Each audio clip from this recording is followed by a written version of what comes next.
Hi, welcome to the Picture Book Summit podcast.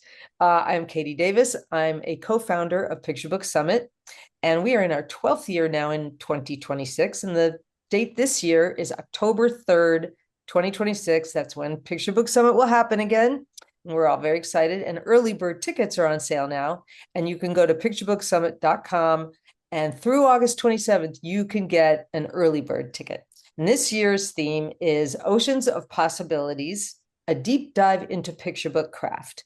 So always a fun thing. And now the person we have today who's going to be teaching all about craft is Brian Lees. And I'm very excited to see him because we haven't talked in 100 years. We just decided. And he's a very talented guy, and it's going to be fun session here. So Brian, according to your bio, you graduated from Brown University in 1985. And the thing that really caught my eye was that you attended the School of the Museum of Fine Arts in Boston for 2.5 years. And considering your new book, Catnap, kind of new, you're newish to say, right? Yeah. You know, that education aligns with Catnap. And we're going to get into that in a bit because, oh my God, the art in there is ridiculous. It's just Thank incredible. you. I mean, I'm looking at it and I'm thinking, what? Wait, how do you? And so we're going to get to that. So you illustrated your first book for Hope Mifflin Company in 1989, right after graduation, really.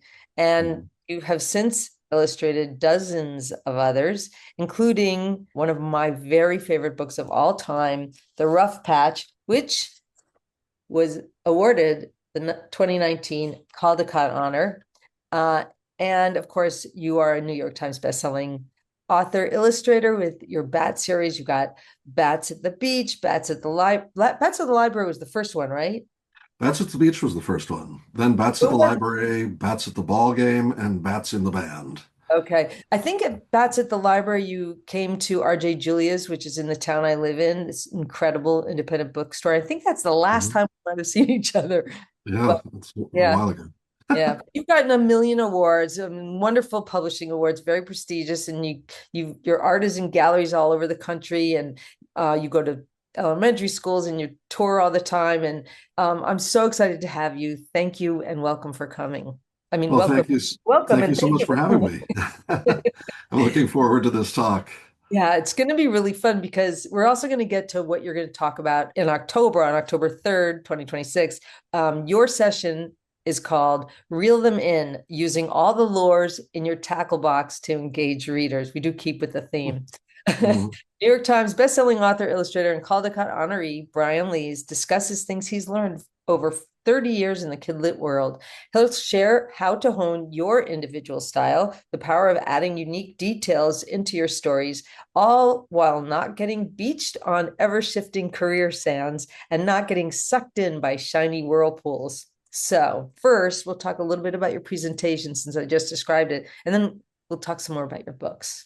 What do you hope writers will take away? Or, I mean, I know that at the time of this recording, you probably haven't even started. You may not have fleshed it out or whatever, but Mhm. what are you thinking you're going to be imparting to our attendees in Well, October? I think if you spend a lot of time in this field, there are things that you pick up along the way, both positive things and negative things. I mean, learning is all about knowing what to do and also figuring out what not to do the next time so that you don't waste a lot of time. And, it's scary to think that I've been in this business for over 30 years, and a lot of stuff has changed, but a lot of stuff has stayed the same. And the stuff that's really stayed the same is trying to create, pull the best story you can out of yourself and create the highest quality work you can for children. Mhm. And there are pathways you can go down. One of the things that I probably will talk about, and I don't think it's giving anything away, is finishing up a project, sending it out, and then sitting and waiting for what's going to happen. And this business is so slow that if you don't immediately say, okay, it's out the door, let's get going on the next thing, you may find yourself at some point with absolutely nothing in the works, which is kind of a tough place to be. I think it's really important to just keep generating stuff. and Hmm. not waiting for either it to get published, it to get accepted, even for your critique group if you have one to like it. It's about just that daily practice if you can. I think you're right. I just got this book, Improv for Writers, which my Hmm. one of my co-founders suggested, and I haven't cracked it yet. But she said it's really gotten her just stretching muscles, just Mhm. kind of doing these different projects in the book and exercises. So that kind of thing, whatever can get you to sit down and sort of stretch yourself, like you say, is I think a really valuable thing. Yeah, yeah. What do you have a takeaway you think you're going to be honing in on? Are you going to be actionable things for our attendees, which is Mhm. and Well, I mean, some of it is going to be comments that I've heard that people thought were strengths in my work over the Mhm. years, and I think that I'm not special in that. I'm just uh, like, well, no, I mean, like everybody else, we sit down, we do the best work that we can, and yeah, there are things that I've heard over the years that make me think, I got to really focus on that, or make sure that is part of my next project like because what? that is. What do you Oh, mean? again, like the adding details. Mm, And when I was a kid, I loved books that had lots of details in them, so that whether it was the writing that was so wonderfully detailed that you have this full-flung head movie that comes up with the text, or with the pictures where it's the fifth or sixth time you read something before you start noticing some of the smaller kinds of things. And I think those create longevity for a story. Certainly, if you're reading to parents, or if you're parents right. reading to children, I'm not one of those people that thinks it's really important to put a lot of adult jokes into things because to me that's too purposeful somehow. But if you have something that appeals to all ages, the grown-ups aren't going to mind reading the book 10 times or 12 times or 14 Right. times. And I think that kind of thing I is has become very, very valuable to me over my career in terms of realizing that it's the kind of book I liked when I was a kid. It's the kind of book I should be trying to create now. That's a good Um, thing to remember for people. I think you're dead on that. Because if yeah. if you don't love what you're doing, what kind of output are you going to have? Yeah. Well, there's always the statement that you should be the most fun that you have when making a book should be in the making of the book. It's that's sort of the joke that a lot of people really, really badly want to get published. They're just not so hot on that creator part. Right. Yeah. It's those people who are like, I've always wanted to write a children's book. How Yeah, much are you writing? Oh, I haven't written, I don't write. yeah. Which is why I think it's important to encourage people who want to do this to do it, to sit down and do it because it can be done. We Yes. hear so many things about the impossibility of getting published or finding an agent or all of these things. And the fact is that everybody who's been published has managed to do it. And I'm again, very much of the sense that, if I can do it, you can do it. That not feeling like something was simply handed to me over time. And the idea also that every person I know who's in this business has gotten into it through an entirely different path. And so for people to understand that there is not one right way to do things, not one right way to write a query letter or to, pitch a book or, Right. there are so many different ways in. And I think it's important to just kind of throw your net. Here's our dive deep analogy to throw your net as widely as possible because you're going to have a greater chance of finding that perfect advocate, the perfect editor, the perfect agent who wants to champion your work. Right. But it all starts with sitting down and doing as much of the work as possible and uh, doing stuff that makes you joyful Right. because we all have those manuscripts that we absolutely adore that went nowhere. And you sort of rail at the skies like, why does the world not see this manuscript for what it is? And Yeah. if you didn't enjoy doing it, then maybe there's a lesson. Yeah. It's the idea of if you send it in, then you have the opportunity to be rejected. So if you don't send it in, you don't write it, you'll never find out if it's any good, Yeah, or you won't find out that it's bad. And then if you don't public, if you don't work on it and you find out it's pretty good, but then you send it into an editor or an agent or wherever, and you find out, oh, they don't want it. I mean, every time you hold yourself back from doing the next step, you're kind of protecting yourself, but also you're shooting yourself in the foot. yeah. So that's why we love, we're very excited about you coming because, first of all, we're huge fans of your books. And also, I've seen you speak, and I know that we're going to get some good stuff for our attendees. Good. Yeah. Yeah, So, you have to risk to get return, yeah, you do. and you It's have to make scary. yourself vulnerable. It's terrifying. So, we have to talk about the rough patch. The rough Okay. patch, I told you this before we started recording that I lost two dogs in a very short time, and I can't go. Yeah. I can't have a dog again. I can't go through that kind of Mhm. heartbreak. I could start crying now. I mean, it's years ago now. It's pre-pandemic that I Yeah. lost the second one, and I'm still, so easily pushed over the edge. And this book came out when? What year did this come out? It came out in 2018. 18. Okay, so Yeah. that's right when Ollie died. That's the second dog. And so the rough patch, Ollie died, and then the rough patch came out, and I was reading it and basically collapsed, you know, on the floor, just sobbing. And that made you said, "Oh, I'm so sorry." I'm like, no, it's Yeah. good. It's good because the book, it is about losing someone, and then it's about recovery. And Mhm. and that's both of those things are part of life. Yeah. And not to mention the art is stunning. Okay, just look at this. Look at the light on this. It's terrible online. I mean, I'm looking at the book. The book looks way better. Okay, just trust me here. But it's so beautiful. The light on him. Well, I mean, this was a book that was a ridiculous amount of time between the idea and publication. It was actually 18 years. And it was a book that I didn't trust.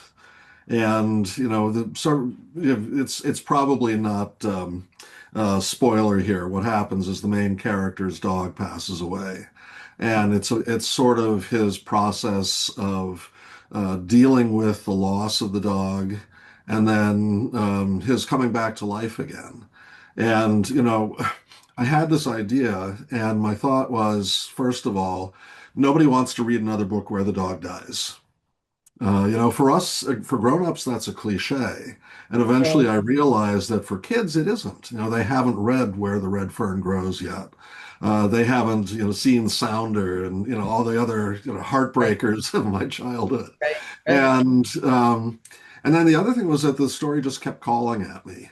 And Mhm. I felt this great sympathy for this character, who originally was human. And that was actually also one of my big tough things in that he was an older, kind of crusty New Englander, tall, lean, baseball cap and overalls. And I started thinking about, okay, am I going to put the face of somebody's grandfather on the cover of a picture book? And the thing is, kids love their grandparents. They dote, they adore their grandparents. But a lot of times what they love is the relationship they have with their grandparents, and they don't really see the grandparents as having had fully lived lives Right. before they come into existence and get the shine of the grandparent. And so, I have a joke in school visits where I've actually photoshopped an old guy onto the title page that you just showed.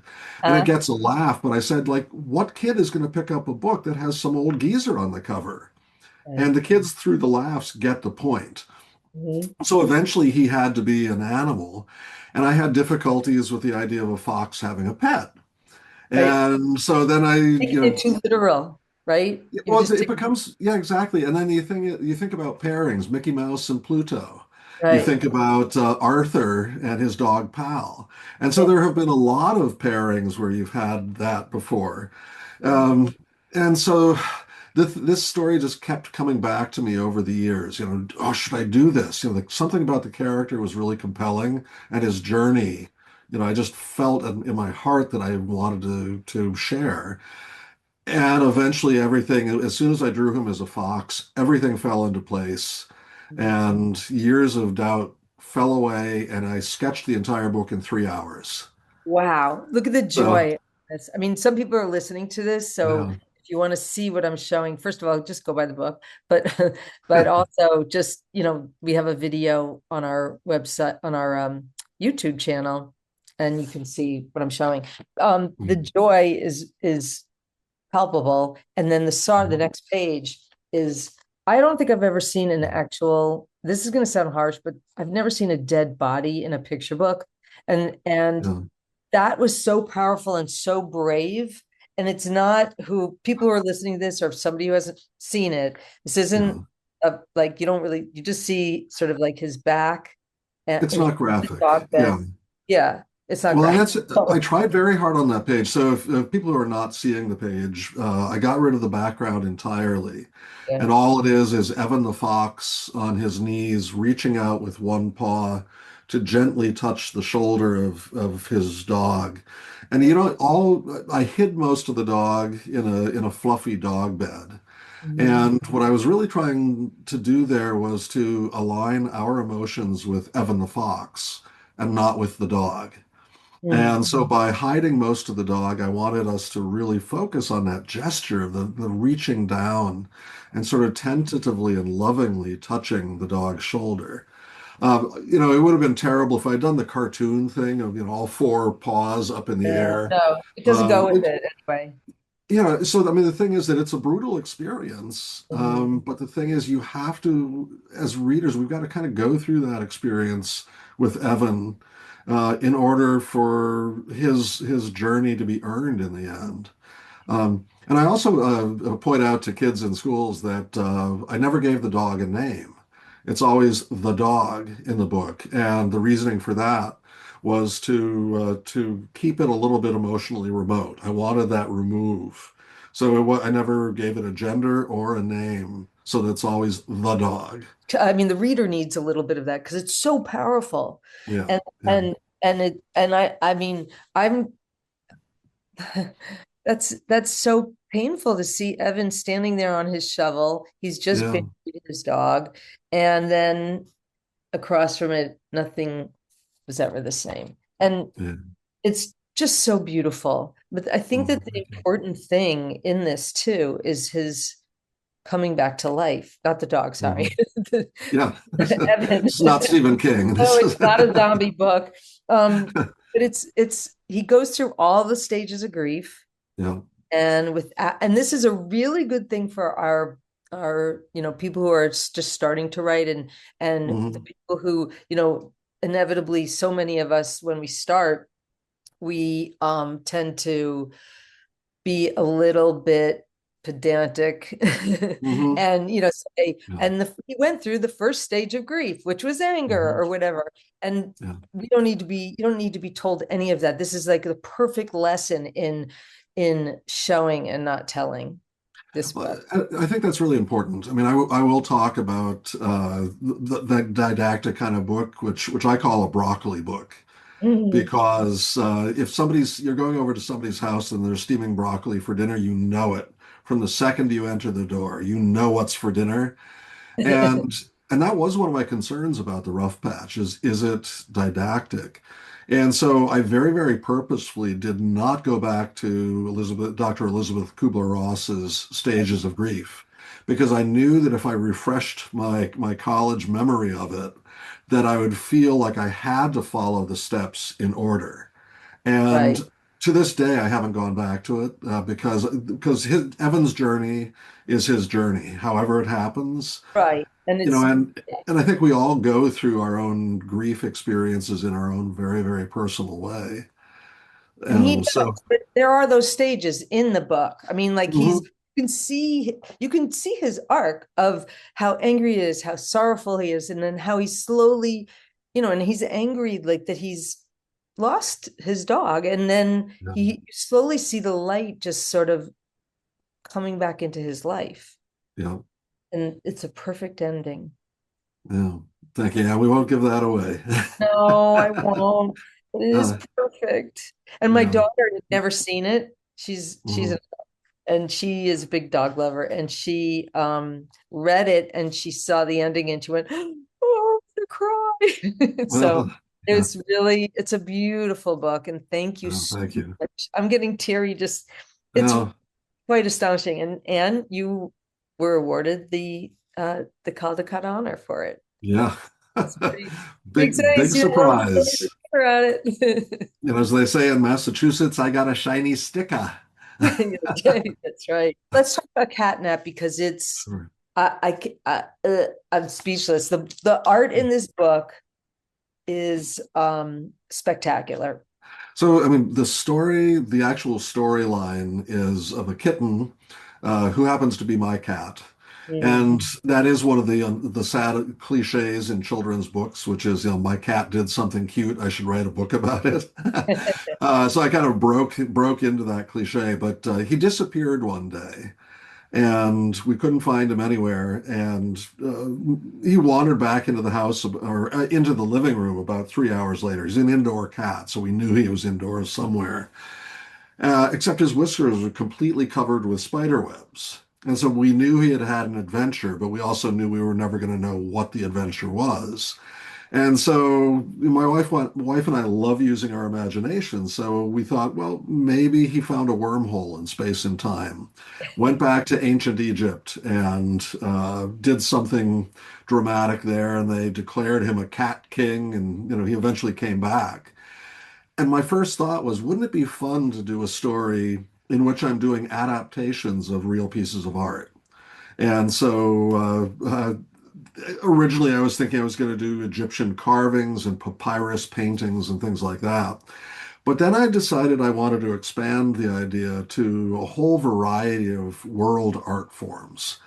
And so I went down to New York City to the Metropolitan Museum of Art. And I chose that museum rather than my beloved local Boston MFA because of the book From the Mixed Up Files of Mrs. Basil Frankweiler, which I Um, adored as a kid growing up in New Jersey. mm, And so I wanted to have my own personal relationship, in a book with the Met. Uh, so I spent a couple of days just wandering through exhibits, looking at things, going, I wonder what my cat could do with that piece. And what could my cat do with that sculpture? And I eventually chose a huge number of pieces that were potential ones. Baked in from the very, very beginning of this idea was that I was going to do the closest I could to near forgeries, redoing these pieces of art with my cat in them and with a lot of alterations. So they're not the same as the original pieces, but done with the original materials and the same size as the originals whenever possible. So that piece is painted on goatskin parchment that I sourced from India via Etsy. oh my gosh. The mail was so much fun for the 9 months that I was doing the final art because all kinds of weird things were coming in boxes and in rolls. Yeah, so I did some four fired pottery figurines, did real stained glass, did sumia ink painting, and traditionally ground my own paint for that, and Wow. it was so much fun. It was the most fun I've had making art since high school. It really is playing. It really was. And again, that goes back to that whole idea of the making of the story should be the most fun. This is, I think, my favorite recreation. Maybe Mhm. because I saw the video.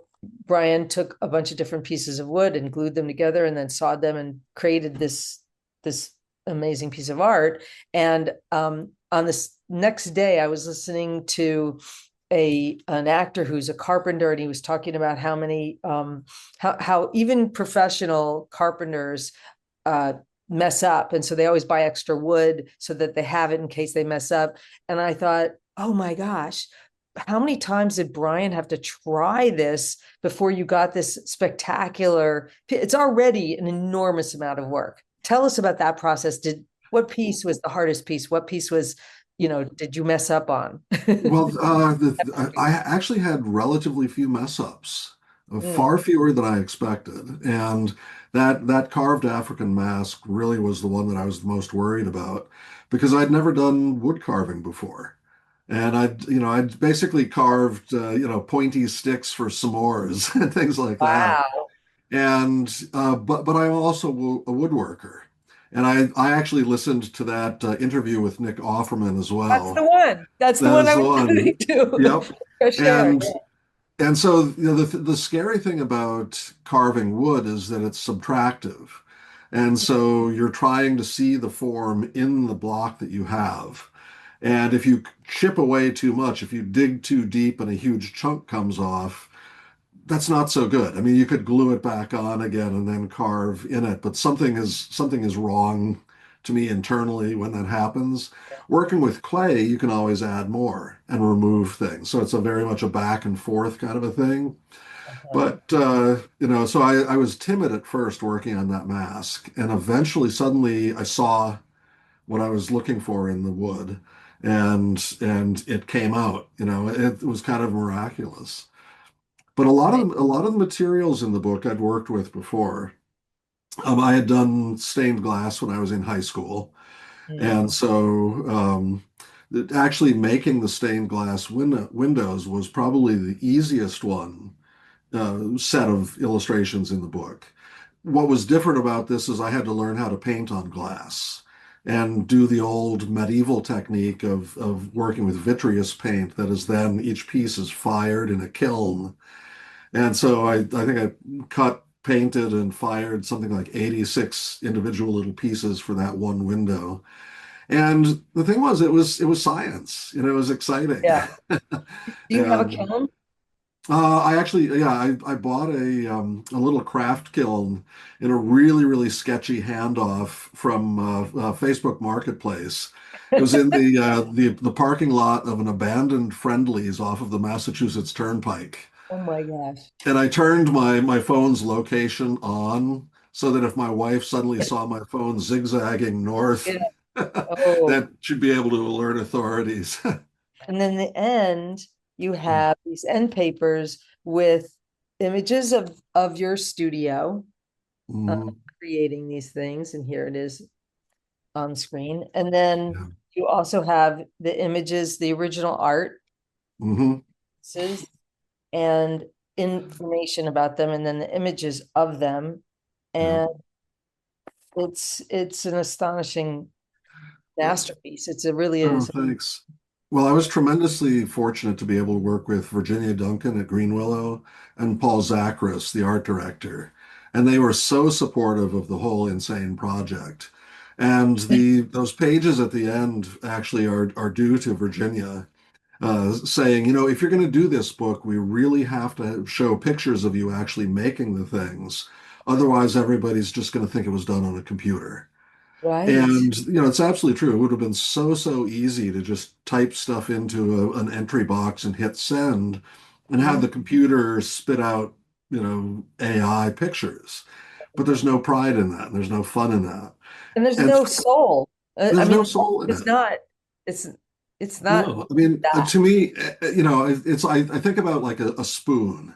I could go to, any big box store and buy myself a plastic spoon. Or if I go to a craft fair, there's some woman or man who handmade a spoon. They do exactly the same thing, but the one that she made has soul Right. and the Exactly. plastic one from the box store doesn't. And to me, life is, important to have things that kind of have soul in them around you. Exactly. And I sort of echoed that in the essay under those images. I talk a little bit about how when I was a little boy, I loved reading. My older sister was a voracious reader, and I tried to keep up with her. And uh, Mhm. it was in childhood at that point where I started, feeling like there was such an intense magic in books, and just sort of pining, wishing, oh, I wish I could do that kind of magic. And the thing was that everything that I made as a kid fell apart. It was all terribly built. I didn't have either the skills or the proper materials or tools. And so that little essay there is about why not AI. And Right. again, the idea that if I learned how to do this kind of stuff, other people can. I mean, it's again, I don't think it's anything special except for first of all having the curiosity and Mhm. then going out and teaching yourself, because the human brain is remarkable in its ability to adapt and grow and learn. And that's the whole growth mindset thing, with Yeah. kids. First Yeah. thing you don't do is say I can't do it, Right. until you say, well, I can't do it yet. I may Right. Yeah. someday be able to. Right. It's Right. so important for kids to hear that kind of message. So Yeah. So when you're at schools, what do kids ask you? Like what do kids ask about the most in terms of your career, how you are presenting as an author illustrator? yeah. Well, I mean, I think all visiting authors probably get a lot of the same Yeah. things, which Where you is, get your ideas. what was your first book? And then when you say the date, they go, how old are you? Yeah. Like, Yeah. and then they have to, Like when they get it's like 100. Yeah. yeah, exactly. But I do the old man voice. I'm very old. I get to laugh. With luck, I don't have to actually answer the question. But they want to know what your first book was, what your most popular book was, what your favorite was. And then somebody will ask, well, what's the favorite of books that you didn't write? For me, the first question or first answer is My Side of the Mountain. Mm. Gene Craighead George, about little Sam Gribley running away and living off the land with his parents' consent, which I think is kind of important but they knew he was going kind of Yeah. way. But I'm a gardener today, probably because the idea of finding and making your own food is Uh-huh. so appealing from that. Yeah. Yes, and here comes summer right now, and I'm just like chomping to go get my hands in the dirt. Well, I think I already know the answer because you kind of did say like what your favorite part is, the creation of the book. Uh, Mhm. do you write first? Well, actually, that also goes back to one of the kid questions. If you're both an author and an illustrator, they'll say, which do you like better, the writing Right. or the illustration? And for me, it's the storytelling. Mhm. And a story to me, most of the time comes as a germ of an idea, but then I start getting words and I start getting pictures. So in my sketchbooks, if I'm just starting to sketch out a story, every time I draw, words are coming into my head, and I'll write them down very often in the margins of the sketches. And every time I write, I get pictures in my head. Right. So for me, it's kind of a simultaneous thing, a collection of vast amounts of unusable material, and Hmm. then kind of winnowing through that to find a story somewhere, and then working to figure out which part of the story is going to get carried by the words and which story is going to get carried by the pictures. Right. And then That's it becomes minimalist time of trying to get carve away any extraneous words when all the stuff, possible. the garbage out, right? Yeah. Get all, Yeah, I find I come as an author illustrator myself, I find that I come with the story first and I can see the whole thing happening in my head. So hmm in my critique group, if I'm, if they're like, well, why does this happening? Like, I don't understand. This is all of a sudden. I'm like, no, because, in my head, I saw this. So I, remember to put it in the story or, you know, and work it out however you Yeah, can. that's where you need the art notes for your critique group so they Yeah, I'm are only aware of what's right. happening. I know. I'm really anti art note, but I found this Yeah, latest project I'm working on. I've needed them yeah. because they Well, have no. it depends again on how much you're expecting the illustrations to carry the Mhm, narrative, mhm, because I'm that way as well. When I get a manuscript, I really, really don't want to hear that the character is supposed to be wearing a tattered red jacket. Yeah, no, And that if that's really important, that should be in the story right. to me. And as an early reader, I want to make sure that I'm getting a genuine head picture from it, not Hmm. one that's been sort of forced into a certain direction. Right. You want to be as pure with your read as possible. And if it's cluttered up with a lot of art notes, it real feels more like a screenplay Hmm. than it And does a it's a story. right, and that's a good thing for our attendees to hear too, because a lot of people do they think that it's up to them. Oh, he's got red hair. No, no, Mhm. that's not important to the story. It has nothing Yeah. to do with the story. So you just want him to have red hair, like your, grandson or your favorite student or whatever. And it's important Hmm. to remember that you're in a partnership if you're not the illustrator. And Hmm. the author presumably has remembered this, has handed over a tight finished draft or the Hmm. manuscript. And when you guys work together, it's just so symbiotic. It's like one's leaning on, they're both Hmm. leaning on each other. Or do you want to tell about Diffie? Because it'll be about to come out when Sure, yeah. So my next story is called Diffie, Difffy, which happens to be the name of an anglerfish. And he's my version of an anglerfish. I tried drawing him as an authentic one. I do animals, not people, and my animals do tend to look fairly close to the real animal, except turned into a character. And this time I just kind of said, yeah, I'm making up all my fish because it'd be fun to just have a flight of fancy. But so he doesn't have the scary blank eyes and the nasty, anglerfish teeth. But I needed him for his light stock. And the other thing also is that I tend to be very egalitarian in terms of the gender of my characters. When he came to me, he was distinctly a male character. And in anglerfish, only female anglerfish have the light, which Ah. is another reason that I had to, turn him into a fantastic character. Anyway, all of that aside, that's the creating side of things. The reading side of things, it's basically what happens when a dictionary sinks down from the surface. Apparently, it's been a maritime accident of some kind, Yeah. and lands on the ledge outside of this anglerfish's cave. And it splits open, and he sees the little marginal drawings at the edges of the pages of the dictionary. And so for me, the real story here is kind of how the human mind works. We look for patterns. We can't help telling stories. You take two disparate things and put them together, and suddenly you have story.